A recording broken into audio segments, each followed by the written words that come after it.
اللہ کی قربت کے راستے کیا ہیں؟ تو فرمانے لگے کبھی اس ماں کو دیکھا ہے جو پہلی مرتبہ اپنے بچے کو زمین پر کھڑا کرنے کی کوشش کرتی ہے؟ 8 9 یا 10 ماہ کا بچہ ہوتا ہے یا 1 سال کا، جب اس کو پہلی دفعہ کھڑا کرتی ہے تو اپنی دونوں انگلیاں اس کے ہاتھ میں دیتی ہیں، پھر اپنے ہاتھ چھڑوا کے پیچھے ہو جاتی ہے۔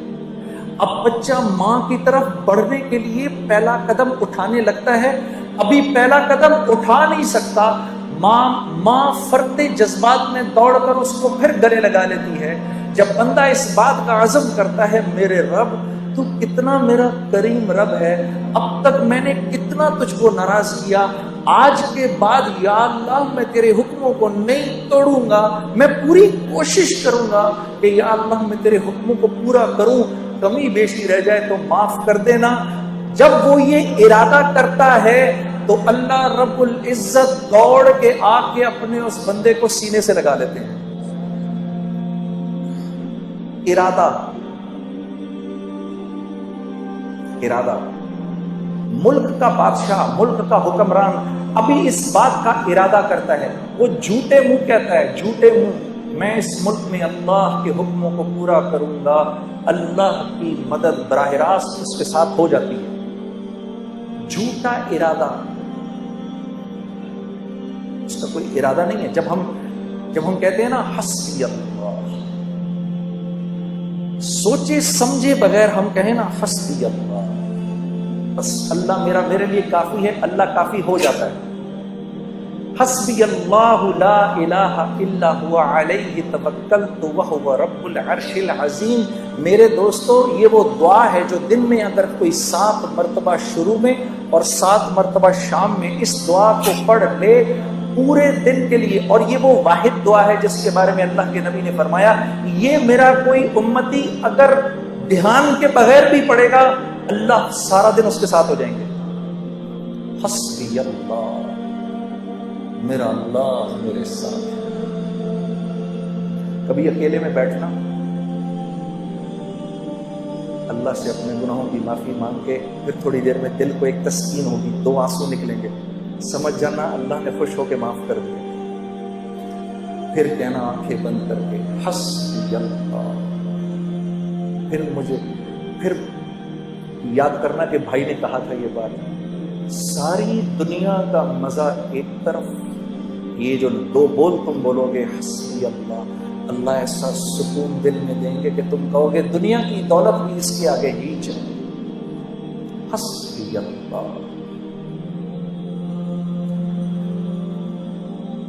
تو ہمارا مسئلہ نیکیاں کرنا نہیں ہے، نیکیاں تو ہیں، دیکھو کتنا بڑا مجمع آ گیا جمعہ پڑھنے کے لیے، باہر بھی کتنے بیٹھے ہیں۔ ہمارا مسئلہ نیکیاں کرنا نہیں ہے، ہمارا مسئلہ برائی سے بچنا ہے۔ برائی سے نہیں بچا جاتا۔ برائی سے بچنے کا کیا مطلب ہے؟ کیا گناہ نہیں ہوں گے؟ نہیں، گناہ ہوں گے، برائی سے بچ۔ متقی کون ہے؟ وہ جو گناہ نہیں کرتا؟ نہیں، متقی تو وہ ہے جو گناہ کرتا ہے فوراً معافی مانگ لیتا ہے، یہ متقی ہے۔ گناہ کیا معافی مانگ لو، اللہ مجھے معاف کر دے، معاف ہو گیا۔ پھر گناہ ہوا، یا اللہ مجھے معاف کر دے، پھر معاف ہو گیا، یا اللہ معاف کر دے۔ کرتے کرتے کرتے اللہ رب العزت ایک وقت آتا ہے، اللہ فرماتے ہیں میرے بندے چل دیکھتے ہیں کہ تو معافی مانگ کے تھکتا ہے یا ہم معاف کر کے تھکتے ہیں۔ تو معافی مانگ مانگ کے تھک جائے گا، ہم معاف کر کے نہیں تھکیں گے۔ یہ تو ہم اللہ کو پہچانتے نہیں۔ آپ دیکھو یہ اسکول میں تو سبھی گئے ہیں، 8 بجے کا ٹائم، بھائی 8 بجے اسکول میں جانا ہے، 8 بجے نہیں پہنچو گے تو کیا ہو جائے گا؟ گیٹ بند ہو جائے گے، اس کے بعد گھسنے دیں گے اندر؟ نہیں گھسنے دیں گے، چلو بھائی باہر نکلو، ادھر سے گھر جاؤ۔ اب ادھر مؤذن اذان دیتا ہے، اللہ اکبر اللہ اکبر، اس رب سے بڑا کوئی نہیں ہے، یہی سب سے بڑا ہے۔ اذان ہو گئی، اذان کے بعد اللہ رب العزت کا حکم آنا چاہیے تھا، چلو بھائی بند کرو، مسجد کو بند کرو، اب کوئی مسجد میں نہیں داخل ہوگا۔ تو مؤذن سے کہا رک جاؤ رک جاؤ، ابھی تو میرے بندوں نے اذان سنی ہے، انہیں 15-20 منٹ تو دو، ابھی میرے بندے کاموں میں لگے، ابھی آئیں گے، میرے بندے ابھی آئیں گے، مسجدوں کے دروازے کھول دو کیونکہ مسجد میری رحمت کی جگہ ہے، میرا گھر ہے، ابھی میرے بندے آئیں گے، کوئی بات نہیں اگر تھوڑی دیر ہو گئی تو ابھی تو یہ آئیں گے۔ 15-20 منٹ کے بعد نماز کھڑی ہوئی، اللہ اکبر اللہ اکبر، قد قامت الصلاۃ قد قامت الصلاۃ، نماز کھڑی ہونے لگی ہے، نماز کھڑی ہونے لگی ہے۔ اب تو کہہ دینا چاہیے تھا اللہ کو، مؤذن کو، چلو جاؤ اب جا کر گیٹ پر تالے لگا دو، ہونا چاہیے تھا۔ بھائی سمجھ میں آنے والی بات ہے نا، 8 بجے سکول بند ہو گیا، اب نہیں آ سکتا کوئی اندر، تو اللہ کو بھی تو، اللہ تو سکول سے بڑا ہی ہے، لیکن نہیں، تالے نہیں لگانا، کوئی بات نہیں، تمہاری نماز کھڑی ہوگی، پیچھے سے میرے بندے آ رہے ہیں، کھول کر رکھو۔ اتنے میں جناب بھائی پہنچے، اللہ اکبر، مولانا نے پڑھنا شروع کیا، الحمدللہ رب العالمین الرحمن الرحیم۔ بھائی پہنچ گئے، یا اللہ میں کیا کروں؟ چپ کر کے کھڑا ہو جائے اس کے پیچھے، یا اللہ میری تکبیر اولیٰ مل جائے گی، مل گئی۔ رکوع کے اندر جانے لگے، رکوع میں چلے گئے، پیچھے سے دوسرے بھائی دوڑے ہوئے آئے، یا اللہ میں کیا کروں؟ چپ کر کے کھڑا ہو جا، یا اللہ میری نماز، چپ کر جا، کھڑا ہو جا، نماز مل گئی۔ 2 رکعت گزری، تیسرے بھائی آئے، یا اللہ کیا کروں؟ چپ کر کے کھڑا ہو جا، تیری بھی نماز ہو گئی۔ تیسری چوتھی رکعت کے اندر لوگ بیٹھے ہوئے ہیں، میں دوڑا پہنچا، یا اللہ میں کیا کروں؟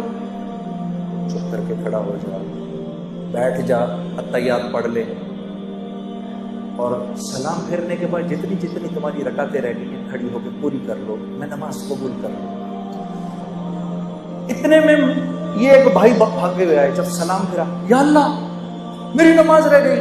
تو میرے نبی کا ارشاد ہے، کوئی نماز کے ارادے سے مسجد آئے اور اس کی جماعت چھٹ جائے، اللہ اس کو پوری جماعت کا اجر دیتا ہے۔ ایسا اللہ ہے میرا اللہ۔ شیطان کو 2 دفعہ اپنے آپ کو دھوکہ دینے مت دو، پہلی دفعہ اس نے دھوکہ دیا گناہ کرا کر، اب وہ دوسرا دھوکہ دے گا، توبہ کرنے کا کیا فائدہ ہے، تیری توبہ قبول تھوڑی ہونی ہے۔ اس کو بولو، اے بدبخت، جب تجھ کو اللہ نے نکالا تھا جنت سے، تو نے 10 دعائیں مانگی، اللہ نے ساری پوری کی، تو میں تو اس کا فرما بردار ہوں، میں تو کلمہ گو ہوں، اگر میں مان پڑوں گا تو میری نہیں مانے گا۔ میرے عزیز دوستو، جب آپ اپنے گناہ کی توبہ کرتے ہیں تو آپ کو پتہ ہے کیا ہوتا ہے؟ جب ہم توبہ کرتے ہیں، اللہ اس گناہ کو معاف کر کے نیکی میں بدل کے آخرت کا توشہ بنا دیتا ہے، اور آپ ایسے ہو جاتے ہیں جیسے آپ نے اس گناہ کو کیا ہی نہیں۔ یہ تو ہماری بدقسمتی ہے، ہم اپنے آپ کو اللہ سے دور کیا ہے۔ یہ وجہ ہے میرے دوستو، جب ہم دعا کرتے ہیں تو دعا نہیں قبول